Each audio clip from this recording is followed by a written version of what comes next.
చేతులతో ఒకసారి యేసుకి స్తోత్రం చేద్దాం. హల్లెలూయా హల్లెలూయా. మొత్తానికి మత్తయ్య చెప్పినట్టే చెప్పారు, మీరు కూడా సావు బతుకులని గట్టిగా చేతులెత్తి చెప్దాం. హల్లెలూయా హల్లెలూయా. చాలా శ్రేష్టమైన సమయం ఇది. భూషణం గారు చాలా చక్కని విషయాలు తెలియపరిచారు. చూడండి దేవుని బిడ్డలారా, భార్యాభర్తల బంధం అనేది దేవుడు కలుగు చేసిన ఓ పవిత్రమైనటువంటి బంధం. ఇక దానికి మించి ఏమి జరిగినా కానీ అది అపవిత్రమైన దాని కిందే దేవుడు లెక్క కట్టినటువంటి పూర్వ దినాలను గనక మనం జ్ఞాపకం చేసుకుంటే ప్రతి విషయంలో కూడా పరిశుద్ధత అనేదాన్ని దేవుడు కొలమానముగా పెట్టి ప్రతి మనిషి విషయంలో ఆ జాతి కానీ వంశం కానీ కుటుంబం కానీ ప్రతి మనిషి విషయంలో పరిశుద్ధతనే కొలమానంగా దేవుడు కొలుస్తూ మనిషి జీవితం ఎట్లా ఉండాలనే దాన్ని ఎప్పుడో నిర్ణయించున్నాడు. అయితే ఈ మనిషి రాను ఈ మనిషి తన జీవితంలో రాను ఈ క్రమమైన దానిని పరిశుద్ధమైన దానిని దేవుడు నిర్ణయించి గొప్ప స్థితిని కృపను కలుగజేస్తే మనిషి యొక్క జీవితం కానీ మనిషి యొక్క పరిస్థితి రాను దేవుని మాట కంటే కూడా వారి యొక్క ఆలోచనలో వారి యొక్క తలంపుల్లో మనుషుడు వెళ్ళటం వలన పరిస్థితి ఏమైందంటే ఈ దేవుని యొక్క చిత్తము కానీ దేవుని యొక్క ఆలోచన కానీ మనిషి మీద సంపూర్ణంగా దేవుడు నెరవేర్చాలి జరిగించాలి అనుకున్నప్పుడు ఈ మనిషి ఆలోచన దేవుని యొక్క చిత్తానికి అడ్డుగా వచ్చింది. అందుకే చూడండి, పూర్వకాలంలో క్రీస్తుకు పూర్వం అనగా పాత నిబంధన కాలంలో చాలా నిక్కచ్చిగా దేవుని యొక్క తీర్పులు ఉండేవి. మనుషులకు తెలియదు కానీ దేవుడు ప్రతిదాన్ని గమనిస్తూ ఉండేవాడు. దేవునికి మహిమ కలుగునుగాక. ఇది చెప్పటానికి ప్రవక్తలను దేవుడు పంపించేవాడు. దేవుని మాటిది, దేవుని ఆలోచన ఇది, మీరు నిర్ణయించబడింది దేనికి, మీ యొక్క ప్రవర్తన ఎట్లా ఉందని చెప్పటానికి ప్రవక్తలను దేవుడు పంపించాడు. ప్రధాన యాజకులను దేవుడు నిర్ణయించాడు. వీళ్ళ యొక్క సొంత ఆలోచన కాకుండా దేవుని మాటను మాత్రమే చెప్పటానికి దేవుడు ఎన్నుకున్నాడు. స్తోత్రం కలుగునుగాక. ఈ ఆలోచన ప్రకారం నడుస్తూ ఉన్నప్పుడు ఏ అతిక్రమము జరిగినా, ఈ రోజున భూమి మీద మనిషి యొక్క జీవితానికి పరమార్థం ఎవరంటే యేసుక్రీస్తే. స్తోత్రం కలుగునుగాక. పరము నుండి ప్రతి విషయాన్ని చూస్తున్నవాడు, భూలోకానికి దిగి వచ్చిన వాడు యేసుక్రీస్తే గనుక ఈ మనిషి తన జీవితంలో ప్రతి దానిని కూడా తెలుసో తెలియకో లేకపోతే అసలు మనిషి యొక్క బ్రతుకును గూర్చిన పూర్తి అవగాహన లేకుండానే భూమి మీద మనిషి భయపడే ఒకే ఒక ఆయుధం ఏమిటంటే అదే మరణము. క్రైస్తవుడు భయపడనటువంటి కార్యం ఏమిటంటే మరణము. ఎందుకురా బాబు క్రైస్తవుడా నువ్వు మరణాన్ని గురించి భయపడవంటే, క్రైస్తవుడు పలికే మాట ఏమిటంటే నా ముందు నడిచిన వాడు. హల్లెలూయా చెప్దాం. హల్లెలూయా హల్లెలూయా. నా ముందు నడిచిన వాడు, నాకు మాదిరి అయిన వాడు మరణించి తిరిగి హల్లెలూయా. ఆయన ఆ విధంగా జరగటానికి కారణం ఏమిటంటే ఒక మాటను మీకు చూపిస్తాను బైబిల్లో నుండి. యోహాను సువార్త 1వ అధ్యాయం 4వ వాక్యం ఒకసారి చూడండి. యోహాను సువార్త 1వ అధ్యాయం 4వ వాక్యం. మాదిరి అనే దాన్ని స్పష్టంగా యోహాను గారు తెలియపరుస్తున్నాడు ఇక్కడ. ఆయనలో జీవముండెను. ఇదిగోనండి, ఆయనలో జీవముండెను, ఆ జీవము మనుషులకు. చప్పట్లు కొట్టి దేవుణ్ణి మహింపరుద్దాం. ప్రియమైన వారలారా, ఎప్పటి నుంచో సృష్టించబడక మునుపు, సృష్టి యావత్తు లేక మునుపు ఆయన ఎట్లా ఉన్నాడంటే జీవము కలిగిన వాడుగా ఉన్నాడంట. స్తోత్రం కలుగును గాక. చెప్పాలి హల్లెలూయా. జీవము కలిగిన వానిగా ఉన్నాడు. ద సేమ్ టైం ఆయన ఆలోచన ఏమిటంటే ఆ జీవము మనుషులకు వెలుగై ఉండాలని, ఉంటుందని. ఇది అనాదిలోనే మనిషిని సృష్టించబడక మునిపే దేవుడు కలిగి ఉన్న గొప్ప ఆలోచన. మానవుడా, నీ గురించి దేవుని యొక్క ఆలోచన ఏమిటంటే ఆయనలో ఉన్న జీవం నీకు వెలుగుగా మారాలని. ఓ దైవ సంబంధమైన చింతన, దేవుని యొక్క పరిపూర్ణమైన ఆలోచన ఇదే మనుషుని ఎడల.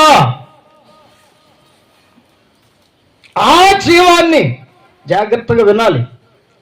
ఆ జీవాన్ని, ఆయనలో ఉన్న జీవాన్ని చంపటానికి కానీ, చంపినది కానీ ఒకటే ఒకటి. అదేమిటంటే మరణము. జీవమున్నటువంటి దేవుణ్ణి, జీవము కలిగిన వానిని అంతమొందించాలని, మరలా చరిత్రలో ఈయన పేరు వినపడకూడదని, ఎక్కడ కూడా ఈయనను గురించి ప్రకటించకూడదని. ప్రియమైన దేవుని బిడ్డలారా, నేటి దినాలలో మనుషుని యొక్క ప్రయత్నం కూడా ఇదే. క్రైస్తవుడు అనగా జీవము కలిగిన వాడు భూమి మీద ఉండకూడదు. ఉంటే ప్రమాదమట. కలుగుతున్నా వినపడుతున్నా వార్తదే కదా. క్రైస్తవుడు అంటే ఎవరంటే ఆయనలో జీవముండెను, ఆ జీవము ఎవర్రా బాబు ఈ మనుషుడు అంటే యేసు రక్తములో కడగబడిన వాడు. ఆమేన్, హల్లెలూయా. ఆయనలో ఉన్న జీవం దేని ద్వారా మనిషిలోనికి వస్తుంది, మనిషి పైన పని చేస్తుందంటే ఈ యొక్క జీవము మనిషికి వెలుగుగా మారేది దేని వలనంటే యేసయ్య రక్తము వలన. ఈ రక్తము లేనిదే పాప క్షమాపణ లేదు. పాప క్షమాపణ లేనిదే ఆ మనిషిలో వెలుగు లేదు. ఈ పాప క్షమాపణ అనే దానిని బట్టే ప్రభువైన యేసుక్రీస్తు యొక్క జీవమును చంపవలసి వచ్చింది. అది కూడా ఆయన నిమిత్తము కాదు, లోకంలో ఉన్న వెలుగులో ఉండవలసిన ఈ మనుషుడు, ఆయనలో ఉన్న జీవము మనిషిలోనికి వెలుగై వచ్చింది. స్తోత్రం కలుగునుగాక. కావాలంటే చూడండి, ఆదాములో చేసినప్పుడు కానీ అతనిలో ఏ విధమైన స్పర్శ లేదు. దేవుడు చూశాడు. ఈ మానవ సంబంధమైన కార్యాలు కూడా ఇది ఇట్లానే ఉంటాయి. స్పర్శ లేనటువంటివిగా, స్వార్థముతో కూడినటువంటివిగా ఇదిగో ఇవి ఉన్నాయి. దేవుడే చేశాడు కానీ ఆయన పోలికలో, ఆయన రూపంలో, ఆయనలో జీవము లేకపోవటం వలన ఏది ఏమిటో కనుగొనలేకపోయాడు. నిశ్చేష్టుడై ఉన్నాడు. అప్పుడే కదా దేవుడు కనికరించి ఆ మనిషి యొక్క నాసికారంధ్రములలో జీవవాయువును ఊదగా, హల్లెలూయా, టక్కన కళ్ళు తెరిచాడంట. రేపు ప్రభువునందు నిద్రించిన వారి పరిస్థితి కూడా అది అట్లాగనే జరగబోతుంది. ఆమేన్. అట్లాగనే భూమి మీద జరగబోతుంది. ఆమేన్. భూమి క్రింద పాతి పెట్టబడిన వారి విషయంలో కూడా ఆ విధంగా జరగబోతుందని ప్రభువు చెప్పారు. ఈ మట్టి బొమ్మ ఏ విధముగా దేవుని చేత చేయబడినప్పుడు ఏ జీవము లేనటువంటిదిగా ఉన్నదో, క్రీస్తునందు ఉండి మృతి పొందిన వారు కూడా అది అట్లానే ఉంటారంట. ప్రభు తన రాకడ సమయంలో జీవాత్మలను రప్పిస్తాడంట నలుదిక్కుల నుండి. హల్లెలూయా. తూర్పు, పడమర, ఉత్తర, దక్షిణ దిక్కుల నుండి జీవాత్మను పిలువగా, ఎహెజ్కేలు గ్రంథంలో రాయబడి ఉంటుంది ఈ మాట 37వ అధ్యాయంలో. నలు దిక్కులనున్న జీవాత్మను పిలువగా, అవంట ఆ లోయలో ఒట్టి ఎముకలతో నింపబడి ఉన్న ఆ లోయలో ఈ దేనికి ఏ ఎముక సంబంధించిందో తెలియకుండా పడి ఉన్న ఆ లోయలో ఎప్పుడైతే ప్రవక్త అయిన ఎహెజ్కేలు గారిని దేవుడు ఈ విధంగా పిలువమని చెప్పాడో, పిలిచిన వెంటనే, ఆమేన్, నువ్వు పిలువని చెప్పిన వెంటనే, పిలిచిన వెంటనే నలుదిక్కుల నుండి జీవాత్మ వచ్చిందంట. వాటిలో ప్రవేశించగా ఎత్తుక్కోవలసినటువంటి పని లేకుండా దేవుడు ఎప్పుడో ఏ ఎముక దేనిదో డీకోడ్ చేసి పెట్టాడు. స్తోత్రం కలుగును గాక. ఏ మనిషి ఎముక ఎక్కడుంది, ఏమిటి అనేది, అక్కడ చాలా మంది చనిపోయి ఉన్నారు. అక్కడ ఉన్నటువంటి ఎముకలు ఎవరివో తెలియదు కానీ జీవాత్మకు తెలుసట ఏ ఎముక ఎక్కడ అతకబడాలో. స్తోత్రం కలుగును గాక. అందుకని ప్రియమైనటువంటి వార్లరా, జీవాత్మకు ఉన్నటువంటి ఓ గొప్ప శక్తి నలు దిక్కుల నుండి జీవాత్మను పిలువగా ఏం జరిగిందయ్యా? చదివే ఇప్పుడు ఆపేసి. ఎహెజ్కేలు గ్రంథం 37వ అధ్యాయం ఉంటుంది. వాటిలో జీవాత్మ ఎంత మాత్రము లేకపోయాను. అప్పుడు ఆయన నరపుత్రుడా, జీవాత్మ వచ్చినట్లు ప్రవచించి ఇట్లనము, ప్రభువగు యెహోవా సెలవిచ్చినది ఏమనగా, జీవాత్మ నలుదిక్కుల నుండి వచ్చి హతులైన వీరు బ్రతుకున్నట్లు. ఎవరంట వీళ్ళు? హతులైన వీరు బ్రతుకున్నట్లు. చూడండి, దేవుడు ఎక్కడి నుంచి ఎక్కడికి పెట్టాడు. దేవునికి మహిమ కలుగును గాక. నేటి దినాలలో క్రైస్తవుడనేవాడు ఎందుకు భయపడడు అంటే, ప్రభు రాకడ సమయమందు ఖచ్చితముగా హతులైన వీరు బ్రతుకున్నట్లు. దేవునికి మహిమ కలుగును గాక. ఎప్పుడు మనం బ్రతికి ఉండాలనే దేవుడు జీవాత్మను నీలో ఊదితే, మనుషుడు తాను చేస్తున్నటువంటి దుర్మార్గపు ఆలోచన వలన, వ్యభిచారపు క్రియల వలన, పాప సంబంధమైన కార్యాల వలన ఈ జీవాత్మ ఏం చేస్తుందంటే నీలోనే ఉండి ఏడుస్తూ ఉంటుందట. అయితే ఎప్పుడు దీనికి మరలా జీవం వస్తుందంటే యేసయ్య రక్తం ఆ మనిషి మీద పడినప్పుడు. స్తోత్రం కలుగును గాక.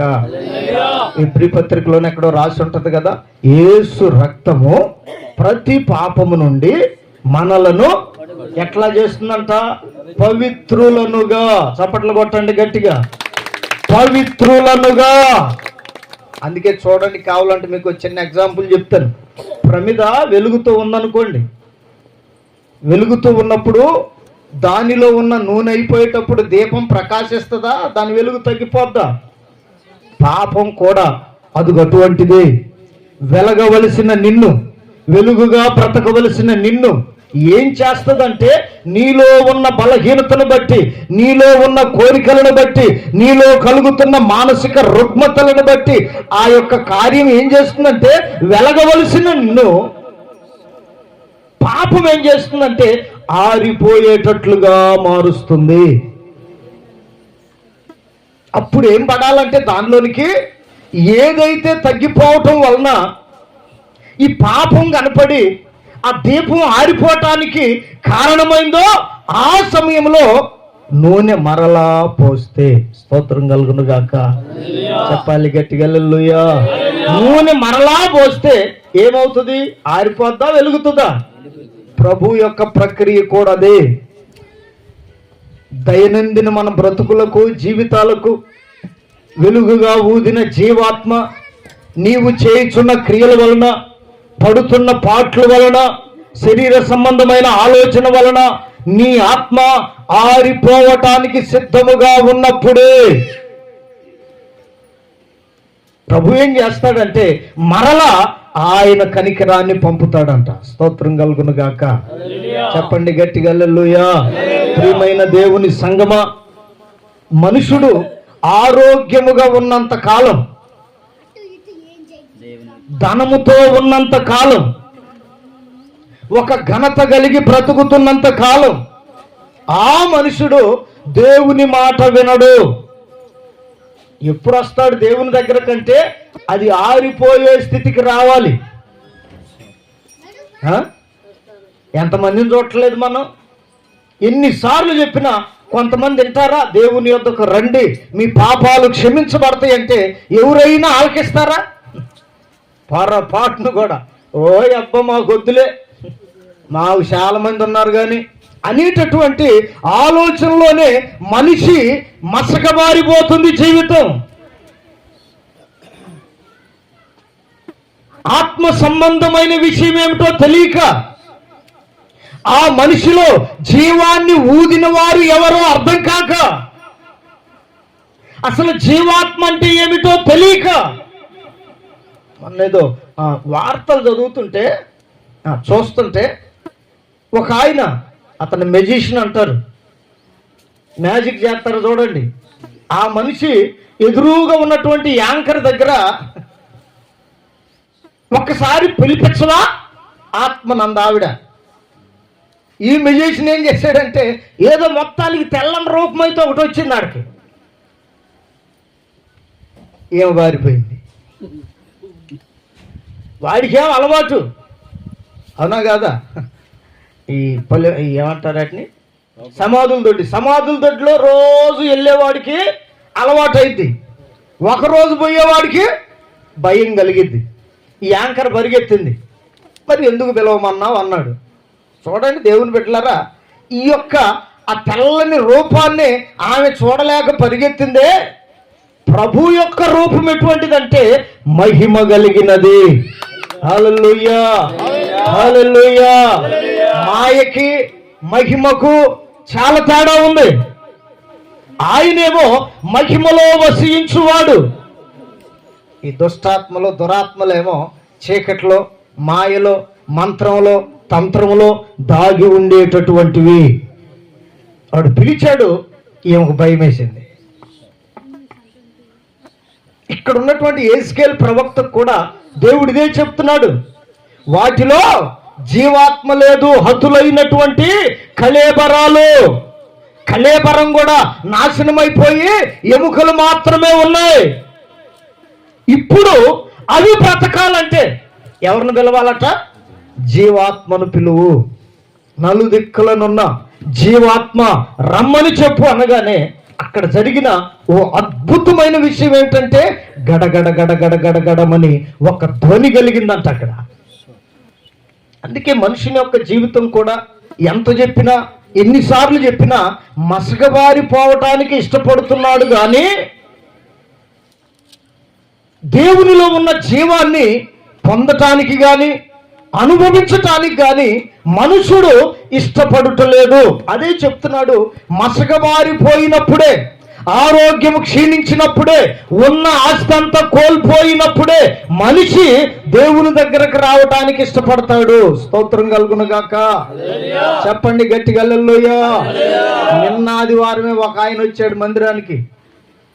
ఆ ఊరు నుంచి దగ్గర ఒక 100 మంది వస్తారు. ఆ 100 మంది కూడా ఆయనకు 100 సార్లు చెప్పిన వాళ్ళే, అయ్యా ఎందుకు ధనాన్ని వేస్ట్ చేసుకుంటావు, మీ యొక్క కుమారుల్లో ఉన్నది వేరు, మీరు ఖర్చు పెడుతుంది వేరు, హాస్పిటల్కి వెళ్ళటం వలన మీకు నష్టం కలుగుతుంది తప్ప లాభం కలగట్లేదు. మందిరానికి వచ్చేవాళ్ళు ఆ ఊర్లో 100 మంది ఉంటే 100 సార్లు చెప్పినా ఆ మనుషుడు వినలా, ఉన్నదంతా పోగొట్టుకున్నాడు. ఇక చివరికి అతని యొక్క పరిస్థితి చేదాటిపోయే సమయంలో వీళ్ళ మాటలు ఒక్కొక్కటి గుర్తొచ్చాయట. ఎంతమంది చెప్పినా మనం ఆలకించలేదు, మందిరానికి తీసుకొని వెళదాం. చూడండి, ఉన్నంత కాలం అలివవుతారా? ఆయన అలివి గల, మీ సంగతి ఏమో నాకు తెలియదు. దేవునికి స్తోత్రం కలుగును గాక. ప్రేమ ఉంటుంది కానీ పిల్లల మీద ఆ ప్రేమకు తగినటువంటి ఫలాన్ని ఇచ్చే తల్లిదండ్రులే నిజమైన తల్లిదండ్రులు. దేవునికి మహిమ కలుగును గాక. హల్లెలూయా. ఆ నిజమైనది ఎక్కడ దొరుకుతుందంటే ఒక్క యేసుక్రీస్తులో మాత్రమే దొరుకుతుంది.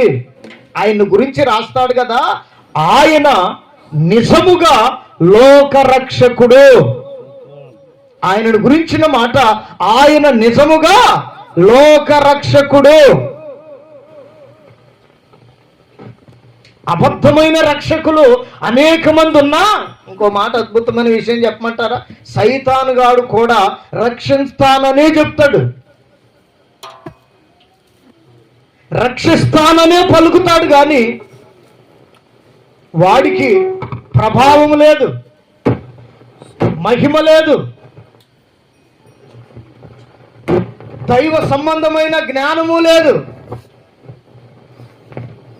దేవుని గూర్చిన ప్రభావం కూడా లేదు. అన్ని పోగొట్టుకున్నాడు. స్తోత్రం కలుగును గాక. చెప్పండి హల్లెలూయా.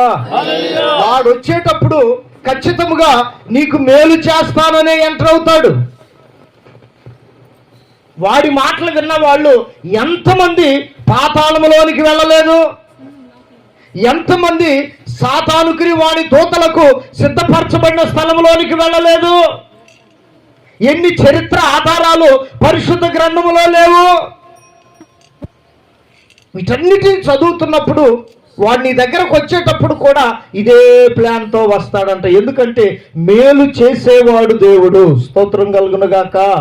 మేలు చేస్తానని చెప్పేవాడు అపవాది. దాన్ని ఇంకా పోల్చాలంటే మనుషుల మాటతో వాగ్దానం చేస్తారు, కానీ దాన్ని నెరవేర్చే సమయం వచ్చేటప్పటికి చేయలేరు. ఇది మనుషునికి దేవునికి ఉన్న తేడా. ఇది సాతానుకి దేవునికి ఉన్నటువంటి తేడా. అందుకని ఆయనలో ఉన్న జీవం మనకేమవుతుందంటే వెలుగవుతుంది. స్తోత్రం కలుగును గాక. చీకట్లో, అపవిత్రతలో, దుర్మార్గతలో కొట్టుమిట్టాడుతున్నటువంటి మనకు వెలుగు దొరికే స్థలం, వెలుగైన స్థలం ఒకటే, అదే జీవము కలిగిన యేసయ్య సన్నిధి. ఆ సన్నిధిలోనికి వచ్చిన ఏ వ్యక్తి అయినను కానీ నిశ్చయముగా, ఖచ్చితముగా పాప బంధముల నుండి విడిపించబడి ఆశ్చర్యకరమైన జీవము కలిగిన ఆయన వెలుగులో నడవటానికి అటువంటి వారికి మాత్రమే అధికారాన్ని దేవుడిచ్చాడు, ఇస్తున్నాడు, రాబోయే దినాల్లో కూడా ఇస్తాడు. ఆయన జీవం ఒక తరానికి కాదు, ఏదో ఆదాము ఒక్కడికే కాదు. ఆదాము మొదలుకొని ఇప్పుడు బ్రతుకుతున్న మన తరం వరకు కూడా, మన పిల్లల తరం వరకు కూడా, ఇక రాబోతున్న తరాలకు కూడా ఆయన జీవమైన దేవుడు. ఆమేన్. చెప్పండి ఆమేన్. నిర్జీవమైన స్థితిలో ఉన్న ఏ మనుషునినైనా జీవముతో నింపగలిగిన వాడు నేను ప్రకటిస్తున్న నజరేయుడైన యేసు. ఇంకా మీకు ఒక ఎగ్జాంపుల్ చెప్తాను, బైబిల్లోనే ఉంది. యేసుక్రీస్తు కాలంలో ఆయన ఎక్కడికి వెళ్తే అక్కడికి వేల కొలది ప్రజలు వచ్చేవాళ్ళు. ఆయన ఒకసారి ఒక ఇంట్లో ఉన్నప్పుడు లోపలికి తీసుకొని వెళ్ళటానికి స్థలము లేక ఒక అతన్ని మంచం మీద మోసుకొచ్చారంట. మీ అందరికి తెలుసు ఆ విషయం. ఆయన శరీరధారిగా ఉన్న దినాల్లో ఓ ఊరెళ్తే ఆయన వచ్చాడని తెలుసుకొని వేల మంది జనం వచ్చారు. ఆ ఊరు ప్రక్కన ఊరిలో పక్షవాతం కలిగినటువంటి వ్యక్తి ఉన్నాడు. ఆయనకి ఎవరో చెప్పారు, యేసుక్రీస్తు మన పక్కనే ఉన్న ఊరు వచ్చాడు. ఆయన ఎద్దుకు తీసుకుని వెళితే సచ్చుబడిపోయిన ఈ నరాలకు, చలనము లేని ఈ శరీరానికి, అంతే కదా, పక్షవాతం వస్తే ఎట్లా పడేస్తే, ఇప్పుడు చెయ్యికి వచ్చింది అనుకోండి, ఇది పైకి లేచిద్దా? మందైతే లేస్తుంది. ఆమేన్. ఏముంది దీంట్లో? మరి అది చచ్చుబడినప్పుడు ఏముండదు? జీవం ఉండదు అని చెప్పి వాళ్ళు గ్రహించిన వాళ్ళై యేసు ప్రభు మన పక్క ఊరికి వచ్చాడని తెలుసుకొని అతన్ని మంచం మీద నలుగురు మోసుకొని వచ్చారంట. అక్కడికి వచ్చేటప్పటికి హౌస్ఫుల్, అప్పుడే వచ్చి ఉంటుంది ఆ పేరు హౌస్ఫుల్ అని. దేవునికి స్తోత్రం కలుగును గాక. అంత జనులందరూ ఆ ఇంట్లో ఉన్నారు, బయట ఉన్నారు, ఆ ప్రాంతం అంతా ఉన్నారు. ఏ విధము చేతనైనా ఈ చచ్చుబడిన మనిషిని ఆయన దగ్గరకు తీసుకొని వెళ్తే ఈ మనిషికి జీవం వస్తుంది అనేది వారి విశ్వాసం. వెంటనే ఏం చేశారు తెలుసా? ఈ రోజుల్లో స్లాబులు ఉండేవి కాదు, అవన్నీ పెంకులతో కప్పారంట. ఈ మనిషి మంచాన్ని పైకి తీసుకెళ్లేటప్పటికి ఆ పెంకులన్నీ తీశారంట. స్తోత్రం కలుగును గాక. తాళ్ళు కట్టి ఆ మంచానికి ఆ పెంకులు తీసేసిన సందులో నుంచి ఆ మంచాన్ని తాళ్లతో ఆయన దగ్గరకు దించారంట. చప్పట్లు కొడదాం గట్టిగా. ఆయన ఎద్దకు దించినప్పుడు వారి విశ్వాసానికి తగినట్లుగా యేసయ్యలో ఏముంది? నోరు తెరవట్లే, మీకు లేదు అది. ఏముంది యేసయ్యలో? గట్టిగా చెప్పండి, ఏముంది? గట్టిగా చెప్పాలి, జీవం ఉండేవాళ్ళు. గట్టిగా చెప్పండి, ఏముంది ఆయనలో? జీవం ఉంది అనే సంగతి వాళ్ళు తెలుసుకొని ఈ యొక్క మనిషిలో ఏమి లేదు, తీసుకెళ్ళిన ఆయనలో జీవం లేదు, చచ్చుబడిపోయి ఉన్నాడు. మనం చేసే పనులే మన శరీరం మీద ప్రభావం చూపుతాయి. మరి ఆయన ఏం చేశాడో తెలియదు కానీ మొత్తానికి చచ్చుబడిపోయాడు పక్షవాయు రోగంతో. ఆయనను ఆ చచ్చుబడిపోయిన వాణిని మంచం మీద నుండి ఆ ఇంట్లోకి దించేటప్పటికి అందరూ ఆశ్చర్యంగా చూస్తున్నారు. వీళ్ళేమైనా పిచ్చోళ్ళ? పక్షవాయువు వస్తే ఎక్కడికి తీసుకెళ్ళాలి? డాక్టర్ దగ్గర తీసుకెళ్ళాలి. అక్కడ కూడా తగ్గకపోతే నంద్యాల దగ్గర ఏదో ఊరుందంట, కాదు కదా, గుండో ఏదో వస్తుంది, ఆ ఊరి పేరు ఏదో గుండు ఉందిలే, ఆ ఊరి పేరు గుండు. దేవుని స్తోత్రం కలుగును గాక. ఆ ఊరు తీసుకెళ్ళాలి కానీ ఇప్పుడు నంద్యాలే, అప్పుడు లేదులే, మీకు అర్థం అవ్వాలని చెప్తున్నా. అప్పుడు నంద్యాల ఏడం యేసు ప్రభు కాలంలో. దేవునికి మహిమ కలుగును గాక. గుండు బాబులో ఏదో అంటారండి, అదేనా? రైట్. దేవుని స్తోత్రం కలుగును గాక.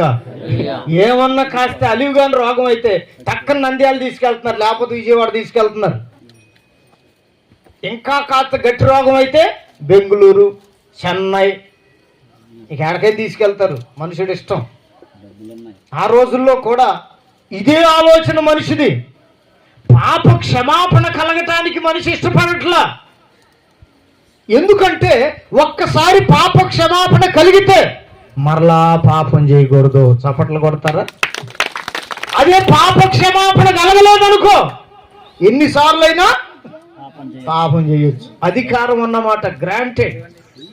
అది మనిషి యొక్క ఆలోచన. ఏమరా వీళ్ళకి ఏమన్నా మైండ్ ఉందా?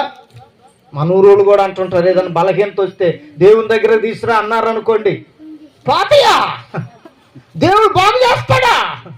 ఆయన ఎవరు అనుకుంటున్నారండి? జీవము కలిగిన వాడు, కదలని వాడు కాడు, మాట్లాడని వాడు కాడు. ఇప్పుడు మాట్లాడుతున్నది కూడా ఆయనే. నిన్ను పిలుస్తున్నాడు.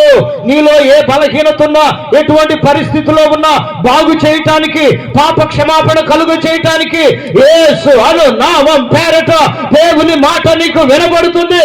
నీవు రాగలిగితే నీ పాపం వలన చచ్చుబడిన రోగం యేసు నామములో, యేసు రక్తములో విడుదల, స్వస్థత ఆయన నిశ్చయముగా కలుగ చేసే దేవుడు. ఇది జరగటానికి ఆ తీసుకొచ్చిన వాళ్ళల్లో ఏముంది? ఇది చాలా ప్రాముఖ్యం. ఆయన తీసుకురమ్మన్నాడు కానీ తగ్గల. ఆయనగా తగ్గాల్సింది నీకెట తగ్గిద్ది? హల్లెలూయా. ఎప్పటి నుంచో వెళ్తున్నాం కానీ జరగల. ఎంతో ఖర్చు పెట్టాం కానీ అవ్వలా. అవ్వదు, జరగదు, తగ్గదు. ఎప్పుడైతే ఆయన దించారో యేసు ప్రభువట ఆ మనుషుని వైపు చూశాడంట. స్తోత్రం కలుగును గాక. చెప్పండి హల్లెలూయా. అతన్ని ముట్టాడంట. హల్లెలూయా. వెంటనే ఏమైందో తెలుసా? మంచం దారిని మంచం పోయింది, వీళ్ళు లేచి నిలబడ్డాడు. కొట్టు గట్టిగా చప్పట్లు. జీవమైన వాని యొద్దకు వస్తే నీలో ఉన్న నిర్జీవమైన ప్రతి క్రియను, ప్రతి కార్యాన్ని, ఆయనలో ఉన్న జీవం ఆ నిర్జీవమైన స్థలాన్ని, నిర్జీవమైన దేహాన్ని, నరములను, కండరములను ముట్టడానికి విశ్వాసం ఓ బలమైన ఔషధముగా పనిచేసింది. అందుకని ఆయనకి ఇష్టలైన పిల్లలకి దేవుడు పెట్టిన పేరేమిటంటే విశ్వాసులు. అంటే ఏం కలిగిన వాళ్ళని చెప్పాలి. ఏం కలిగిన వాళ్ళని? ఎవరు వీళ్ళు? విశ్వాసులు. ఏం కలిగిన వాళ్ళు? కావాలంటే చూడండి, ఈ విశ్వాసులు విశ్వాసం కలిగిన వాళ్ళ మెడల్లో ఈ మధ్య ఏముంటున్నాయి అంటే అంతరాలు ఉంటున్నాయి, తాయిత్రి. దేని మీద విశ్వాసం ఇది? దేవుడికి ఏం చేత అయితే అన్న దాని మీద వీరి విశ్వాసం ఉంది. ఆ చచ్చుబడినోడేమో వాళ్ళు యేసయ్య దగ్గరకు తీసుకొని వచ్చారు. చాలా మందికి అర్థం కానిది ఏంటంటే ఆయన సర్వలోకానికి చక్రవర్తి. కులంతో ఆయన పోల్చడానికి లేదు. జీవం, నీలో ఉన్న జీవమే దానికి సాక్ష్యం. జీవాన్ని ఊదే అధికారం ఎవ్వరికి లేదు, ఒక్క దేవునికి మాత్రమే ఉన్నది. హల్లెలూయా. ఎవరని ఎక్కడో వెతక మాకు. బైబిల్ చెప్తుంది ఆయనలో జీవముండెను, ఆ జీవమే మనుషులకు వెలుగయ్యుండెను. ఎప్పుడైతే యేసయ్య దగ్గరకు వచ్చాడో, ఆయన తాకాడో, వెంటనే నరాలు, కండరాలు నిర్జీవమైనవి, సచ్చుబడిపోయినవి టక్కన తన్నుకున్నాయంట. స్తోత్రం కలుగునుగాక. స్పష్టమైన మాట. యేసుక్రీస్తు ఎక్కడుంటాడో లేక ఎవరిలో ఉంటాడో వారికి ఏమవుతుందంటే ఆయన ఊదాడే ఈ ఊపిరి అది చచ్చిపోదంట. అదే చెప్తున్నాడు అక్కడ. యేసుక్రీస్తు భూమి మీదకి వచ్చినప్పుడు కూడా శరీరధారిగా ఉన్నాడు కనుక ఆయనను మరణము ఎందుకు బంధించలేకపోయిందంటే ఆయనలో ఏముంది? ఆమేన్. ఇప్పుడు ఆ జీవం ఎక్కడికి వచ్చింది? నీలోకి, నాలోకి వచ్చింది. ఇప్పుడు ఈ జీవం మనకి ఎట్లా అవుతుంది?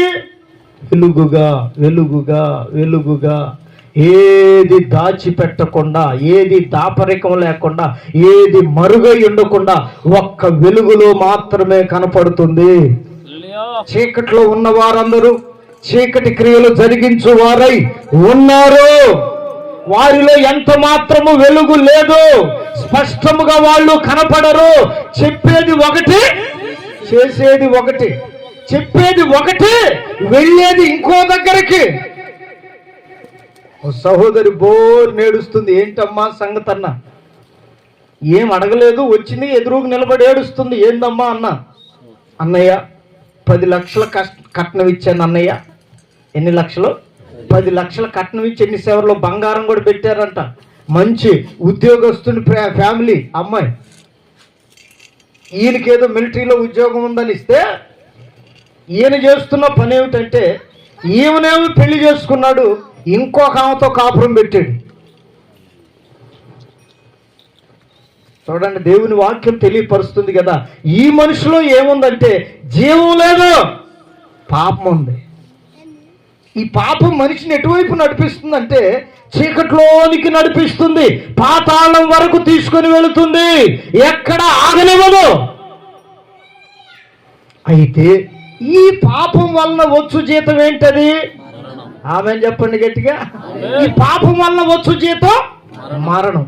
ఈ మరణం నుండి విడిపించాలంటే ఒక్క యేసయ్యకి మాత్రమే సాధ్యం.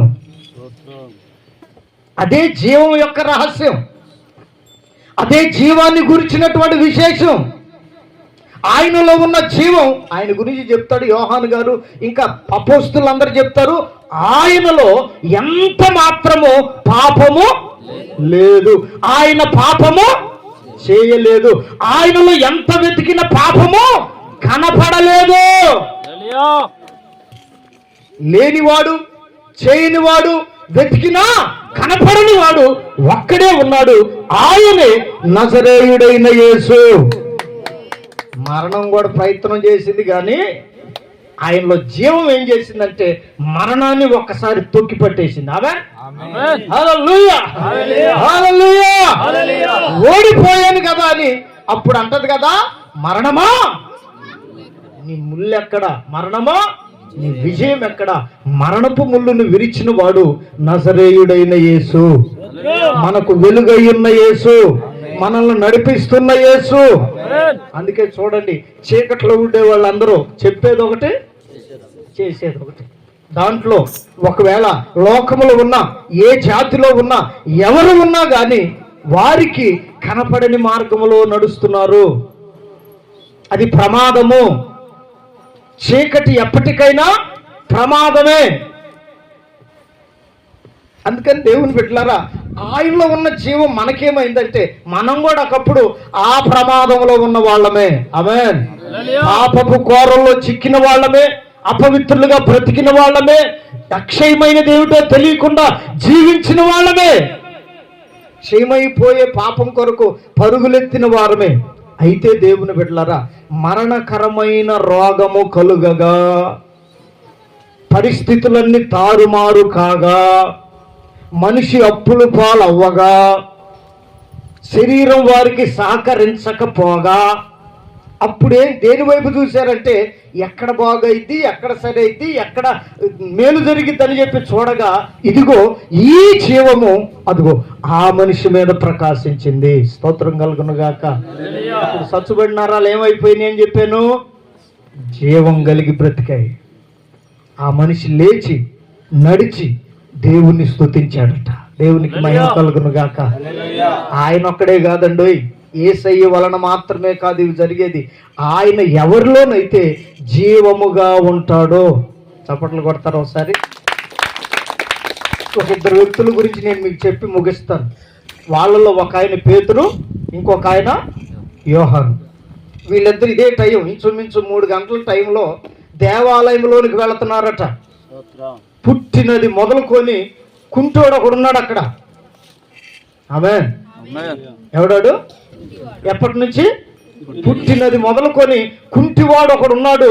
అతని ద్వారా ఆ కుటుంబం మేలు పొందుతుంది. ఏమిటి రైలు పొందే మేలంటే, అతను పొద్దున్నే మోసుకొచ్చి ఆ దేవాలయం వాకిటి దగ్గర కూర్చోబెడతారు, మరలా సాయంత్రం తీసుకొని వెళ్తారు. వాళ్ళ డ్యూటీ అది. వీడు సంపాదించే వ్యక్తి అయిపోయాడు. అదేదంటారు చూడండి, మనీ ప్లాంట్ అని. అదంతా ఇంట్లో ఉంటే ఏమొస్తుంది?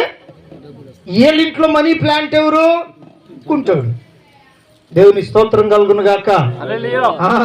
మనీ ప్లాంట్ ఉంటే మనీ రాదు. బుద్ధి కరెక్ట్ గా ఉంటే, మనసులో న్యాయం ఉంటే, నువ్వు చేసేది మంచిదైతే, ఆలోచన పవిత్రమైనదైతే పరలోకపు వాకిళ్ళు విప్పుతాడు దేవుడు. ఆమేన్. అక్కడి నుంచి ఏదైనా రావాలి గాని నువ్వు ఎంత సంపాదించినా అది ఎక్కువ చేసుకోలేవు. జ్ఞాని అయిన సొలొమోను గారు చెప్పారు, చాలా మంది మనీ ప్లాంట్ మీద ఉన్న నమ్మకం దేవుని మీద లేకపోవటం వలన దాన్ని చూసినప్పుడల్లా అనుకుంటారు, ఆకలిని చూసి ఇదే మనీ, ఇదే మనీ. అది పెరిగే కొద్దీ వీళ్ళకి జబ్బులు, రోగాలు, సమస్యలు పెరుగుతాయే తప్ప మనీ అయితే పెరిగింది నాకు తెలియదు ఎంతవరకు. దేవుని స్తోత్రం కలుగునుగాక. చెప్తాం హల్లెలూయా. అదిగో ఆ ఇంటికి మనీ ప్లాంట్ ఎవరంటే, పుట్టినప్పటి నుంచి కుంటోడై పుట్టినప్పుడు బాధపడి ఉంటారు కానీ పెద్ద అయిన తర్వాత ఏమయ్యాడు ఆయన? ఆ ఇంటికి గొప్ప సంపాదికుడయ్యాడు.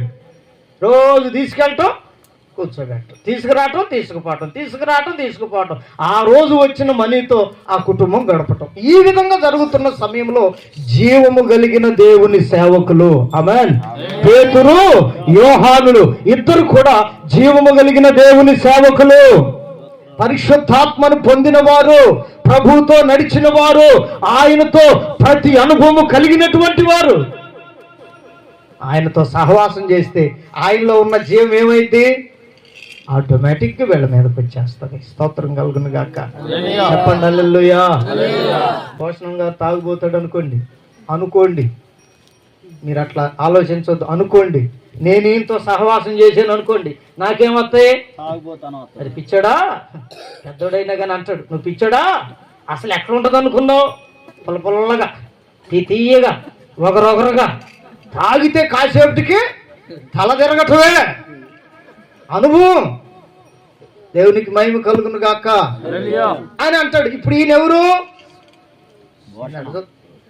నేను చెప్పిన అనుభవం చెప్పండి. ఈయనెవరు ఇప్పుడు? తాగుబోతు ఆయన. నేను సహవాసం చేస్తే ఏమవుతాను? అవన్నీ నాకు వస్తాయి. అట్లాగనే యేసుక్రీస్తుతో సహవాసం చేయటం ఓ మనిషి అలవాటుగా మార్చుకుంటే, క్రమం తప్పకుండా ప్రార్థన చేస్తే, ఆయనతో సహవాసం కలిగి ఉంటే, నీకు తెలియకుండానే ఎప్పుడు నీలోనికి ఆయన జీవం వస్తుందో కూడా తెలియదు. నా జీవితంలో జరిగిన అద్భుతమైన విషయమే చెప్తాను. ఏంటంటే, నేను త్రిపురాంతకం వచ్చిన కొత్త వరకు నాకు ప్రార్థన చేస్తే ఈ దయ్యాలు వదిలిపోయే అభిషేకం కానీ, రోగుల మీద స్వస్థత కలిగే అభిషేకం కానీ లేదు. నాకు తెలియకుండానే ఒకరోజు మందిరానికి వచ్చే వాళ్ళు నిద్ర చేపెట్టడం ప్రారంభించా. తెలియకుండా పడిపోతున్నారు. అరే, ఇంతకుముందు నేను ఎప్పుడు ఇటువంటి అనుభవం తెలియదే నాకు. ఏమిటి అంటే, నేను సహవాసం చేస్తుంది ఎవరితో? పిలిచింది ఎవరు? నడిపిస్తుంది ఎవరు? పోషిస్తుంది ఎవరు?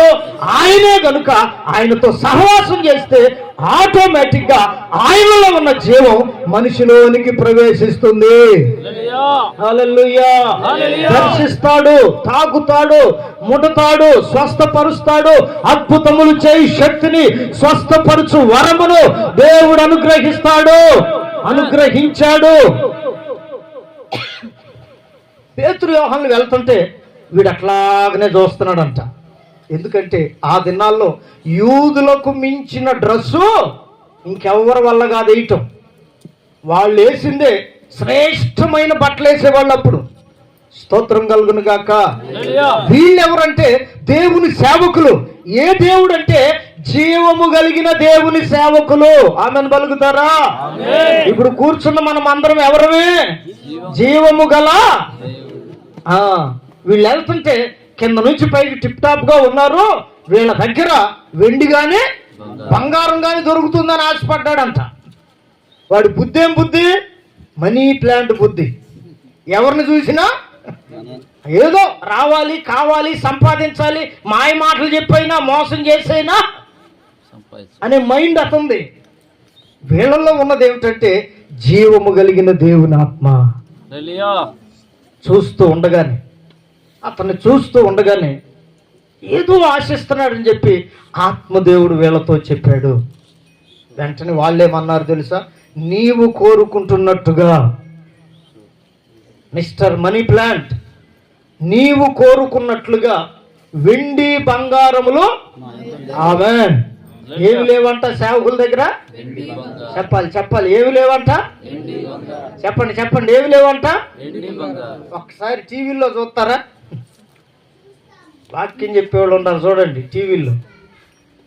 నేను ఒక రోజు అడిగా ఒక అయ్యగారిని, మీరేమనుకో తిట్టుకోమాకండి, నన్ను అడిగిందే చెప్తున్నా. అయ్యగారు 4 ఏళ్లకు 4 ఉంగరాలు పెట్టాడు. మామూలుగా ఏ చేతికి పెట్టుకుంటారో నాకు పూర్తిగా తెలియదు. ఏంటయ్యా సంగతి అన్న? ఆయన అన్న మాట ఏంటో తెలుసా? అన్న, స్పీచ్ ఇచ్చేటప్పుడు ఆ లైట్ వెలుతురికి ఈయన మెరవాలంట, ఈయనతో పాటు భూత వైద్యులు శాతపడి చేసేవాళ్ళు పెడతారు ఉంగరాలు. అవునా కాదా? వాళ్ళకి రకరకాలు ఉంటాయి కాబట్టి ఒక్కొక్క రకం ఒకటి కోరుకుంటుంది కాబట్టి ఆ రకరకాల వాటిని వాళ్ళు స్వాధీనం చేసుకోవటానికి ఉంగరాల ద్వారా, బొంగరాల ద్వారా, నడికట్ల ద్వారా, ఏమంటే తాయిత్తుల ద్వారా వాళ్ళు స్వాధీనపరచుకోవటానికి కాళ్ళు పెడతారు. దేవుడు మనలో ఏముంచాడంటే జీవమునుంచాడు. స్తోత్రం కలుగును గాక. ఆ జీవము ద్వారా నువ్వు వెలుగుగా మారాలే తప్ప చీకట్లో తౌడుకునే పరిస్థితిలో ఉండకూడదు. లేవలేడు, నడవలేడు, ఏమి సంపాదించలేడు, వీడు చీకట్లో ఉన్నట్టే. అప్పుడు అన్నారు కదా, వెండి బంగారములు మా యొద్ద మాకు కలిగినది నీకిచ్చుచున్నాము.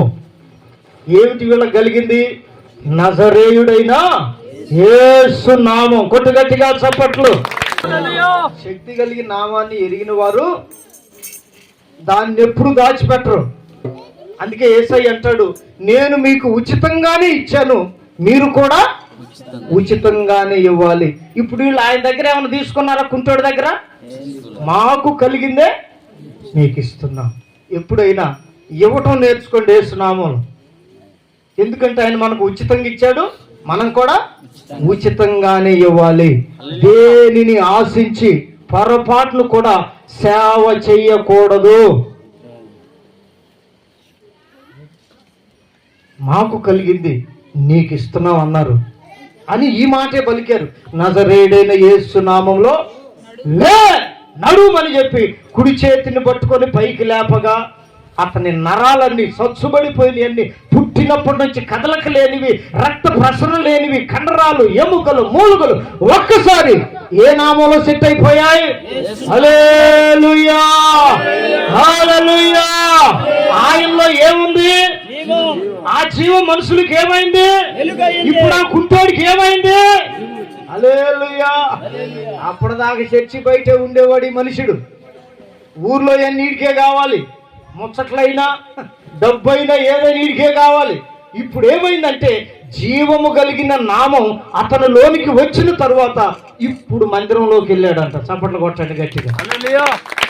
కుంటోడు నడిస్తేనే మందిరానికి వస్తాడు, గుడ్డోడు చూస్తేనే మందిరంకి వస్తాడు, జబ్బు కలిగిన వాడు బాగుపడితేనే మందిరంలో అడుగు పెడతాడు. ఇదన్నిటికీ కారణం ఏమిటంటే పాపము. ఆ పాపం పోతేనే మందిరంలోనికి అడుగు పెడతాడు. స్తోత్రం కలుగును గాక. మనుషుడా, ఎంత గొప్పవాడివైనా మనుషుడా, నిన్ను పాపం పరిపాలిస్తున్నంత కాలం, పాపము ఏలుతున్నంత కాలం, నీవు కుంటివాడుగాను, గుడ్డివాడుగాను, పక్షవాయం కలిగిన వాడుగాను, పాపము చేత నీవు జీవిస్తున్నంత కాలం ఏదో ఒక రూపంలో నువ్వు పాడవుతూనే వస్తావు. మాకు కలిగిన దాన్ని ఈ మధ్యాహ్నం వేళ ప్రకటిస్తూ ఉన్నాం. యేసయ్య నామం నీ ఇంటిలోనికి, నీ గుండెలోనికి నువ్వు చేర్చుకోగలిగితే నీలో ఉన్న సమస్త రోగాలు యేసు నామములో విడుదలైపోతాయి. విశ్వసించిన వాడు కలవరపడడు, అద్భుతమైన కార్యాలు చూస్తాడు. అక్కడ అదే చూశాడు. మాకు కలిగింది మీకు ఇస్తున్నాం, లేచినాడు అన్న వెంటనే పాదాలట, చీల మండలట ఒక్కసారి బలం పొందుకొని సెట్ అయిపోయిన తర్వాత వాడు ఎగురుతూ, గంతులు వేస్తూ, పరుగెత్తుతూ దేవుని మందిరంలోనికి వెళ్ళాడంట. ప్రభు నామానికి మహిమ కలుగును గాక. ఒకసారి ఆలోచించండి, మన యొక్క జీవితంలో కూడా ఎన్ని రోజులు, ఎన్ని ఆదివారాలు, ఎన్ని దినాలు మనం కుంటోళ్ళగానే ఉంటూ మందిరం బయట నుంచే బయట వెళ్ళిపోతున్నారు. చాలా మందికి దేవుని మందిరం మీద నమ్మకం కానీ లోపలికి రావటానికి ఇష్టం ఉండదు. వాళ్ళు ఏం చేస్తారు తెలుసా? మందిరం ఎదురుగా వచ్చి సంవత్సరం అనుకుంటే ఏమంటారు నాకు తెలియదు కానీ మొత్తానికి దండం పెడతారు, వేసుకుంటారు, పోతుంటారు. వారిలో జీవం ఉండొచ్చా? అందుకే ఆ జీవం నీలోకి వస్తే నువ్వు వెలుగులోనే నడుస్తావు. స్తోత్రం గాక. చెప్పండి హల్లెలూయా. జీవం మనుషులకు వెలుగైనది. దేవుని చిత్తమైతే మంచి వాతావరణం, అందరి జనాలు సమకూర్చబడితే సాయంత్రం ఈ వెలుగును గూర్చిన కొన్ని సంగతులు నిశ్చయముగా మీతో చెప్తాను. స్తోత్రం కలుగును గాక. చెప్పండి గట్టిగా హల్లెలూయా. ఇప్పుడు మనం నేర్చుకున్నది ఏంటంటే జీవం మరణము నుండి బ్రతికించింది, రోగము నుండి బ్రతికించింది, కుంటితనము నుండి బ్రతికించింది. ఎవరు ఆ జీవం అంటే ప్రభు అయిన యేసుక్రీస్తు. చీకటిలో ఉన్న వారికి కూడా జీవం ఎప్పుడైతే వెళుతుందో వాళ్ళకి ఏం కలిగిద్ది? వెలుగు కలుగుతుంది, వెలుగు కలుగుతుంది. ఈ వెలుగును చేసినప్పుడు దేవుడు ఆ వెలుగు మంచిదైనట్లుగా దేవుడు చూచెను అని. ఆ మంచి రూపంలోనే యేసుక్రీస్తును లోకానికి పంపెను. ఆయన లోకమునకు వెలుగై ఉండెను, ఆయనలో జీవము ఉండెను, ఆ జీవం మనుషులకు వెలుగై ఉండెను. అన్నీ ఉన్నాయి, అనుభవించటం మనుషులకు చేత కావట్లేదు. ఆయన సర్వకృపానిధి, సమస్తము చేయగలిగిన సమర్థుడు, సర్వ సృష్టికి ఆధారభూతుడు, అన్నిట్లో ఉన్నవాడు, నోటి మాటతో చేసినవాడు, అన్ని ఇంట జయము పొందినటువంటి వాడు. ఆయనను ఆరాధిస్తున్న మనలో ఆయన జీవం ఉంటే మనము లోకానికి ఏమవుతాం? హల్లెలూయా. ఈ వెలుగు సంబంధులుగా మనం మార్చబడితే ఏమవుతుందంటే మరణము మనల్ని బంధించలేదట. యేసయ్యని బంధించలేదు కనుక మనల్ని కూడా బంధించలేదు. చనిపోతాం కానీ, నిద్రిస్తాము కానీ, ప్రభు రాకడ సమయంలో ఈ జీవం ఒకసారి వచ్చి ఆ మనిషిలో పడిన వెంటనే ఆ మనిషి గడగడ గడగడ శబ్దంలో ఆ సమాధి బద్దలు చేసుకొని ప్రభు దగ్గరికి వెళ్ళిపోతాడు. హల్లెలూయా. ఇదే మన నిరీక్షణ, ఇదే యేసయ్యలో కలిగిన అనుభవం. అట్టి అనుభవం ద్వారా, అట్టి నిరీక్షణ ద్వారా ప్రభు రాకడ కొరకు మనలందరినీ పరిశుద్ధాత్మ దేవుడు సిద్ధపరచునుగాక. నువ్వు ఎక్కడి నుండి వచ్చావో ఏంటో నాకు తెలియదు, కానీ ఈ నిరీక్షణ కలిగి నీవు ఉంటే ప్రభు రాకడ సమయంలో నిశ్చయముగా, ఖచ్చితముగా సమాధిలో నుండి లేపబడతావు. ఇది నిశ్చయం, ఖచ్చితం. తల్లి విషయంలో కూడా ఎంత ప్రయాసపడ్డారో, ఎట్లా దేవుణ్ణి నమ్ముకున్నారో నాకైతే తెలియదు భూషణం గారి గురించి. కానీ ఒకటి మాత్రం చెప్పగలను, ప్రభు ఎదుట నమ్మకంగా ఉండి మంచి పరిచర్య చేసి అప్పగించిన దాంట్లో నమ్మకంగా ఉండి ఆ జీవము ద్వారా వెలుగు లోకానికి వెలుగుగా ప్రకాశిస్తే నిశ్చయముగా, ఖచ్చితముగా సమాధి బ్రద్దలు చేయబడుతుంది. ఎందుకంటే ఆయనలో ఉన్నటువంటి ఆ జీవం ఈ మనిషిలోకి వచ్చి పడిపోతుంది. ఇక మట్టి కూడా దాన్ని బంధించలేదు, సమాధి కూడా దాన్ని బంధించలేదు. ఇదే మన నిరీక్షణై ఉండునుగాక. అట్టి కృపతో, అభిషేకంతో బ్రతికి ఉన్న మనల్ని, మనకంటే ముందుగా వెళ్ళిన దేవుని పిల్లలందరినీ ప్రభు రాకడ సమయంలో ఎత్తబడేటట్లుగా, ఆయనతో కూడా యుగాలు ఉండేటట్లుగా పరిశుద్ధాత్మ దేవుడు మనల్ని సిద్ధపరచునుగాక. ఆమేన్.